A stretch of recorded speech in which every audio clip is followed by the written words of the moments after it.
नमस्कार मित्रों, पुनीत एस्ट्रोलॉजी हिंदी के इस वीडियो में आपका बहुत बहुत स्वागत है।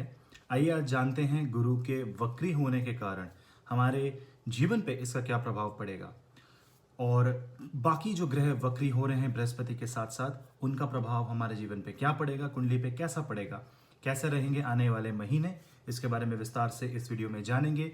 इस वीडियो को लाइक करें, सब्सक्राइब करें और बेल आइकन जरूर दबाएं ताकि आपको मिलते रहें मेरी नोटिफिकेशंस जब भी मैं करूंगा कोई वीडियो अपलोड।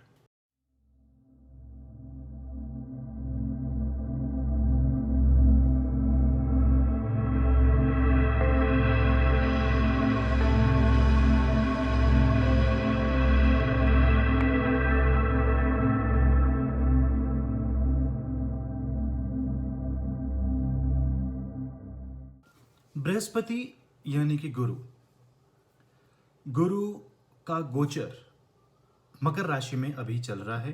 बृहस्पति अभी नीचस्थ राशि में विराजमान है। अभी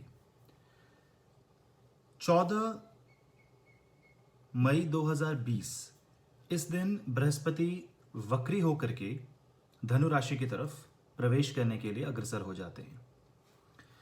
मकर राशि में ये वक्री हो जाएंगे, यानी कि अभी वो स्लो हो रहे हैं, उनकी गति जो है वो धीमी हो रही है और उसके बाद वो एक स्टेशनरी यानी कि रुक से जाएंगे और मोमेंटरीली एक रुकने के बाद वो वापस अपनी विपरीत दिशा की ओर बढ़ते हुए धनु राशि यानी कि उनकी अपनी राशि की तरफ उनका फोकस चला जाता है। वहां वो जाने की कोशिश करते हैं और वो चले भी जाएंगे जून में। 30 जून के बाद 30 जून को इनफैक्ट बृहस्पति का ट्रांजिट धनु राशि में हो जाता है, जहां वो अपने साथ केतु को पाते हैं जो ऑलरेडी मूल नक्षत्र में गोचर कर रहे हैं और उनकी दिशा स्कॉर्पियो यानी कि वृश्चिक राशि की तरफ है। बृहस्पति के साथ इस वक्त शनि मौजूद हैं। देखने वाली बात यह है कि 11 मई को शनि भी वक्री हो जाते हैं और 13 मई को शुक्र भी वक्री हो रहे हैं। इस वक्त बृहस्पति के साथ मंगल भी हैं जो उच्च के चल रहे हैं और आज 3 मई है, कल 4 मई को मंगल का गोचर भी मकर राशि यानी उच्चस्थ राशि से निकल करके कुंभ राशि में चला जाएगा और बृहस्पति पूर्ण रूप से मंगल और शनि के प्रभाव से हट जाते हैं। लेकिन गौर करने वाली बात यह है, ध्यान देने वाली बात यह है कि बृहस्पति जिस राशि में इस वक्त गोचर कर रहे हैं और वक्री होंगे वो है मकर राशि और मकर राशि शनि की राशि है। शनि बृहस्पति के वक्री होने से 3 दिन पहले वक्री हो जाते हैं, यानी जिस राशि में बृहस्पति हैं वो राशि स्वामी खुद अपने आप में वक्री हो जाने के कारण ये डबल रेट्रोग्रेशन की स्थिति बनाता है, यानी कि ग्रह भी वक्री और ग्रह जिस राशि में बैठा है वो राशि स्वामी भी वक्री। बृहस्पति मकर राशि में नीचस्थ होने के कारण वो बहुत ही एक स्पेसिफिक, एक नाप तोल के किया गया असर देते हैं। ये कुछ सीखने आते हैं मकर राशि में। मकर राशि में बृहस्पति की स्ट्रेंथ उतनी स्ट्रांग नहीं होती। ये कर्म की राशि है और गुरु ज्ञान के स्वामी हैं, तो कर्म के भाव में ज्ञान सीखना नहीं होता, ज्ञान का इम्प्लीमेंटेशन होता है। ज्ञान को सही धरातल पे उसका उपयोग कैसे किया जाए ये मकर राशि बताती है। तो बृहस्पति जब मकर राशि में जाते हैं तो वो ज्ञान बांट नहीं पाते, क्योंकि युद्ध स्थल में ज्ञान नहीं बांटा जाता, वहां पे युद्ध लड़ा जाता है, यानी वहां कर्म किया जाता है। तो कर्म भूमि में आकर के ज्ञान समाप्त हो जाता है। ज्ञान की जितनी भी आपूर्ति होनी है वो स्कूल में होती है, वो सीखने वाले ड्यूरेशन में होती है, न कि जहां पे आप कर्म करो वहां पे आपने जो सीखा उसका इम्प्लीमेंटेशन होता है। तो बृहस्पति आपके जो काम आपने किया उसको इम्प्लीमेंटेशन कैसे करें उसको निर्धारित करते हैं और उसको जज करने की कोशिश करते हैं। वहां पे वो कुछ सीखते हैं, क्योंकि शनि भी वहां मौजूद है तो काफी रेस्ट्रिक्टेड हो जाता है। इसका पहला प्रभाव क्या होता है? इसका पहला प्रभाव ये होता है कि बृहस्पति आपको वैसा फल दे रहे हैं कि आपको बहुत सारी ऐसी चीजें जीवन में करनी पड़ रही हैं और शायद आपने फैसले भी लिए होंगे जो आपको पसंद नहीं है, जो आप नहीं चाहते थे लाइफ में करना, पर वो आपको करना पड़ रहा है। तो यहाँ पे बृहस्पति कुछ कंपल्शन के साथ, कुछ मजबूरी है, कभी आपको ये करना पड़ा कि कुछ ऐसे कर्म आपको चुनने पड़े या करने पड़े जो कि आवश्यक भी थे और कई बार आपको मजबूरन करना पड़ा। तो यहाँ पे बृहस्पति उन कर्मों के ऊपर विचार करवाते हैं, उन कर्मों को वापस से रीसेट करने की कोशिश करते हैं, वापस से आपको पुरानी अवस्था में ले जाने की कोशिश करते हैं। यानी कि वो आपके मन में एक सवाल उत्पन्न करते हैं, इनफैक्ट करेंगे, कि ये जो आप कर रहे हो, ये जो कॉम्प्रोमाइज आप कर रहे हो, क्या ये वर्दी है, क्या ये उपयुक्त है इस घड़ी ये करना? अगर हाँ, तो शनि आपको बिल्कुल कर्मों का एक भान कराते हैं, उचित जो मापदंड हैं उसमें नाप तौल करके आप अपने कर्मों को जब देखते हो, खरी कसौटी में उतरते हैं और तब आपको पता चलता है कि ये करना सही था, तो आप उसको बिल्कुल करोगे। तो एक रियलाइजेशन, एक ज्ञान की प्राप्ति होती है, एक बोध आता है, कर्म बोध, ज्ञान बोध आता है यहाँ पे। लेकिन अगर कुछ ऐसा कर्म है जो आपको नहीं करना था, पर किन्हीं कारणों से आप वो कर रहे हो, चाहे वो आपके क्रियामान कर्मों से हो या आपके प्रारब्ध से आया हो, बृहस्पति उससे निकलने का आपको उपाय बताएंगे। तो बहुत से लोग इसमें अपने आप को फंसा हुआ महसूस करेंगे, बहुत से लोग खोया हुआ महसूस करेंगे। आप अपने आप को बहुत ही अलग थलग पाएंगे, आइसोलेटेड पाएंगे, अकेला पाएंगे और आपको लगेगा कि फंसा हुआ सा लगेगा कि यहाँ से निकलना है मुझे। तो यहाँ पे आपको अपने कर्मों को, अपने एक्शंस को बहुत सोच समझ करके, नाप तौल करके ही आगे लेकर के जाना है। किसी भी तरह की घबराहट, हड़बड़ाहट के साथ लिए गए फैसले आपको गलत दिशा में ले जा सकते हैं। इसके बहुत सारे पैरामीटर्स है। यहाँ क्या हो रहा है कि इस इक्वेशन में इतने सारे पैरामीटर आ जाते हैं कि इसे समझना काफ़ी कॉम्प्लिकेटेड हो जाता है। पहले तो शनि जो है वो बंधन मुक्त करने की तरफ बढ़ जाते हैं। शनि का वक्री होना माने शनि की यूजुअल जो स्टेट है, उसकी जो अनुकूल परिस्थितियां हैं, उससे वो हट करके कुछ अलग ही करने की कोशिश करते हैं। तो शनि जब वक्री हो रहे हैं तो इसका मतलब ये हो गया कि वो बोल रहे हैं कि कर्म में बदलाव लेकर के आओ, फोकस लेकर के आओ। वक्री शनि और वक्री गुरु इंटरनल हो जाते हैं। वक्री मतलब डेविएटेड, उल्टी चाल चलना, अलग तरीके से चलना। तो यहाँ पे कुछ अलग सा करना, एक out of the box thinking, एक अलग out of the box action, एक ऐसा काम जो पहले कभी नहीं किया गया हो, उस तरीके से संसार में भी होगा और आपके जीवन में भी। छोटे से छोटे स्केल से लेके बड़े से बड़े स्केल तक ये एक तरीके की थीम तैयार होती है इस पर्टिकुलर ट्रांजिट की। शनि के बारे में, शुक्र के बारे में, राहु का भी मृगशिरा नक्षत्र में 20 मई को गोचर हो जाएगा, तो उसके बारे में मैं अलग अलग वीडियो बना करके आपको सूचित करूंगा। पर इसमें बृहस्पति को फोकस करते हुए, बृहस्पति जब धनु राशि में जाते तो उनका सोल फोकस होता है कि जो भी मकर राशि में वो नहीं कर पा रहे थे या मकर राशि में जो वो सीख करके आते हैं, वो अब धनु राशि में जाकर के उसको फ्लरिश करेंगे। लेकिन जैसे ही वो धनु राशि में जाते हैं, वहां पे उनको केतु मिलते हैं। अब बृहस्पति और केतु आपस में एक बहुत ही आध्यात्मिक कॉम्बिनेशन बनाते हैं। लेकिन बृहस्पति अगर ज्ञान है तो केतु अंतर्मन में झांकना हो गया, और मूल का मतलब हो गया जड़ें, यानी कि आपको आपके ही विश्वास की, आपके ही बिलीफ सिस्टम की, आपके ही प्रिंसिपल्स की जड़ों में ले जा करके वहां की गलतियां पता लगाएगा। तो ये काफी अनकंफर्टेबल सिचुएशन होने वाली है। यानी आपको कोई इंसान या कोई परिस्थिति आपको ये बताएगी जो आप सोच रहे थे वो उचित है या अनुचित, तो वो आपको जबरदस्ती बताने की कोशिश करेंगे। तो काफी कंपल्सिव सिनेरियोज आने वाले हैं हर किसी इंसान की जिंदगी में, तो कब किसी की जिंदगी में कम, किसी की जिंदगी में ज्यादा।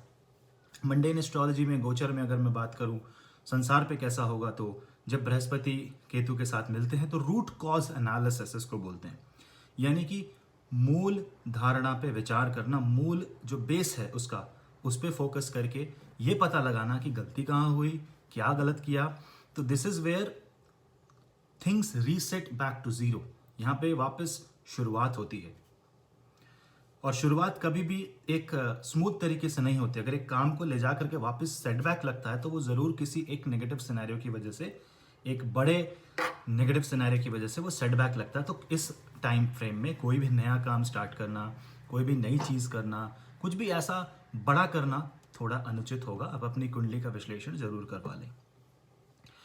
उसके साथ साथ केतु के साथ जाने के साथ ही बृहस्पति आपके अंतर्मन की तरफ ज्यादा आपका ध्यान इंगित करेंगे। आपके मन के भीतर झांकने का बार बार आपको मन करेगा, बार बार आप अपने एक्शंस को, कर्मों को री इवैल्यूएट करेंगे। तो यहाँ पे आपको गुस्सा भी आ सकता है, यहाँ पे एक भिन्न भिन्न प्रकार के जो इमोशंस हैं, भावनाएं हैं, वो आएंगी। तो यहाँ पे विस्मित और विचलित कर देने वाली परिस्थितियां उत्पन्न हो सकती हैं। पर क्या इसका जो अंत में परिणाम होगा वो क्या नकारात्मक है? जी नहीं। क्या है कि ये आपको ये बताने की कोशिश करेंगे कि फिल्टर जिसको बोलते हैं, कि कौन सा चीज सही थी, कौन सी चीज गलत थी। आप सही को अपनाओ और गलत को छोड़ दो। मिनिमलिस्टिक अप्रोच में चला जाओ, यानी कम से कम में मैक्सिमम से मैक्सिमम कैसे चीजों का उपयोग करना है उधर जाओ।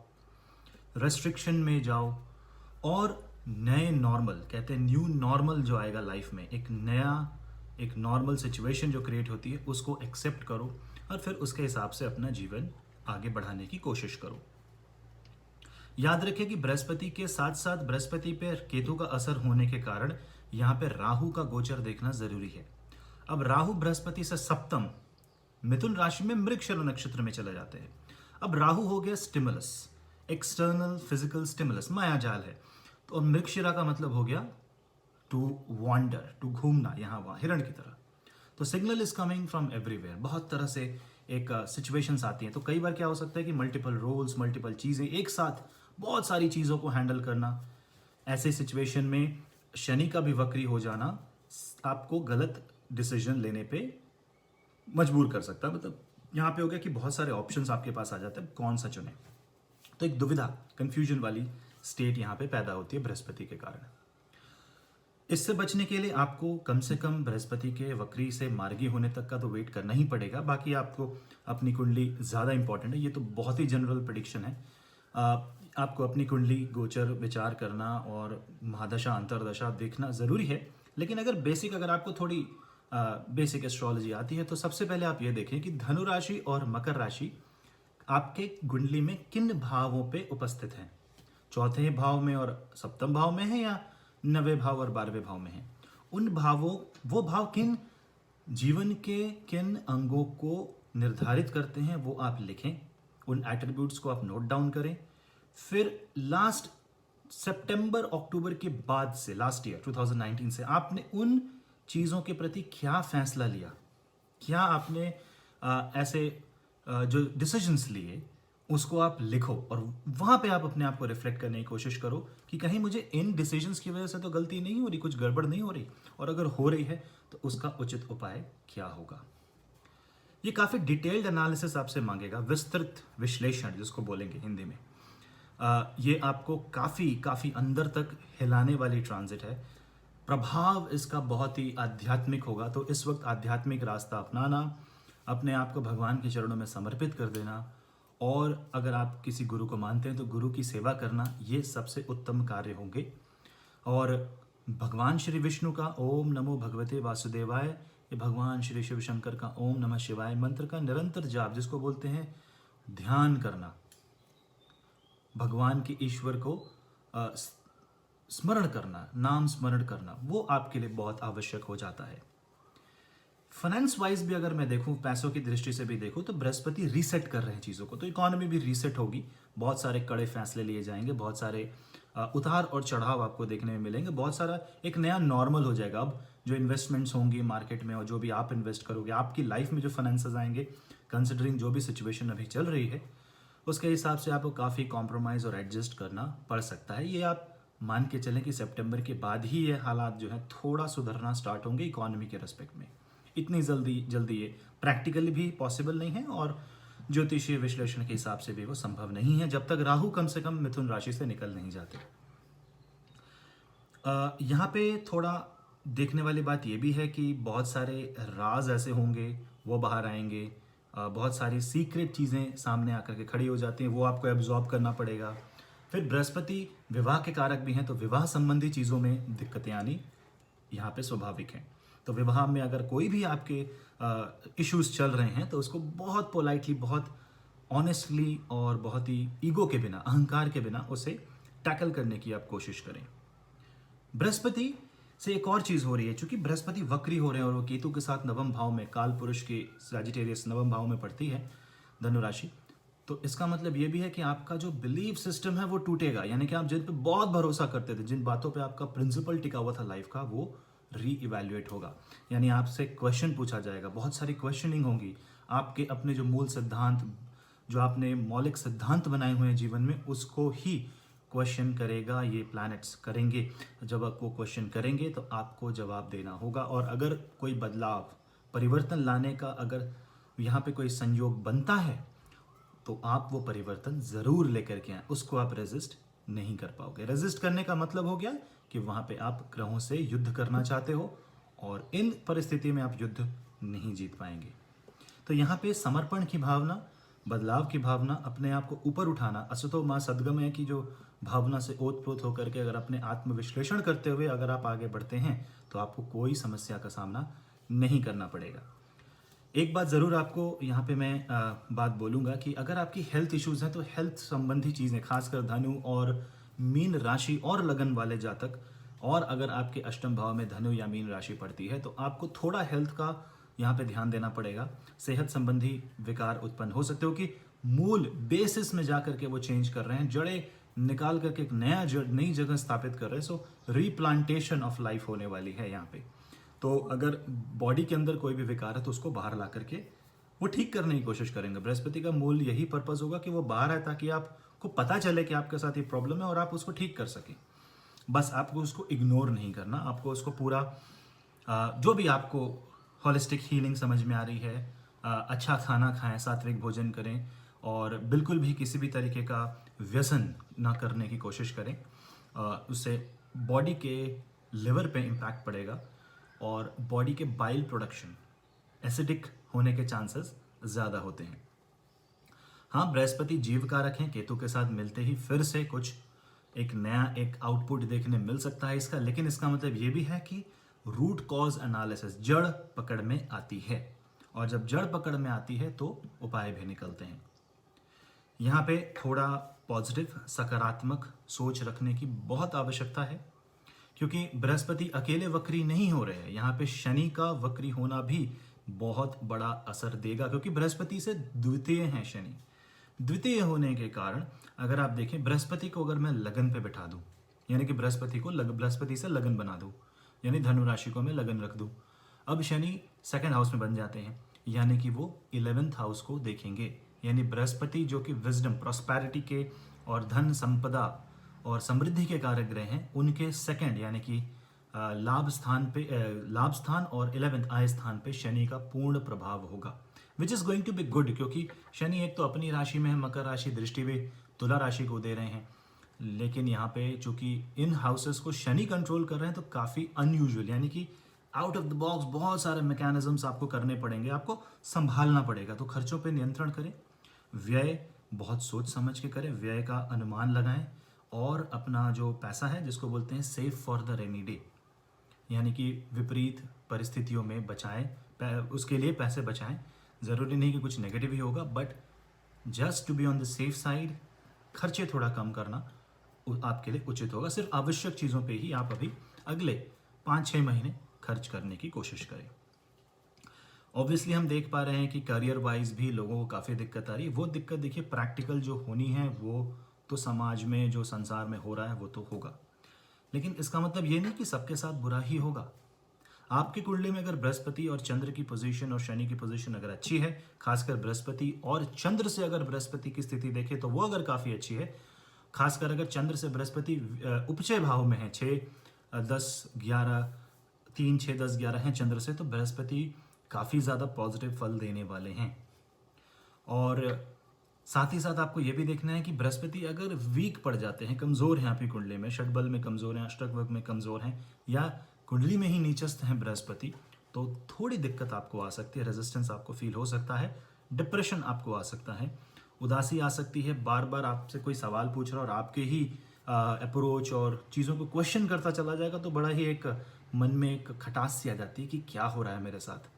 उन सब चीज़ों पे फोकस करने के बजाय सिर्फ अपनी उन्नति के ऊपर फोकस करें और अपना कर्म करें, निस्वार्थ भाव से अपना कर्म करें, और कर्मण्येवाधिकारस्ते मा फलेषु कदाचन के सिद्धांत पे आप चलें।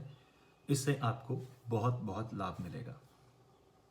तो दोस्तों, इसी के साथ इस वीडियो का अंत करते हुए आपसे अलविदा लेता हूं। बृहस्पति के गोचर के इस वक्री गोचर के वीडियो पे अगर आपको कुछ भी राय कमेंट में कुछ लिखना हो तो नीचे कमेंट बॉक्स में ज़रूर लिखें, और वीडियो को ज़रूर लाइक करें, सब्सक्राइब और शेयर ज़रूर करें, बेल आइकन ज़रूर दबाएं ताकि आप और मैं जुड़े रहें। इस वीडियो को इंग्लिश में देखने के लिए मेरे इंग्लिश चैनल पे आप जा सकते हैं, और लेटेस्ट वीडियो और नए कंटेंट, छोटे छोटे जो अपडेट्स होते हैं एस्ट्रोलॉजी के, जिन पे वीडियो नहीं बनाया जा सकता, उसके लिए ट्विटर और इंस्टाग्राम हैंडल मेरा लिंक दिया हुआ है, उसे आप ज़रूर फॉलो करें। इसी के साथ मैं आपसे अलविदा लेता हूँ। नमस्ते।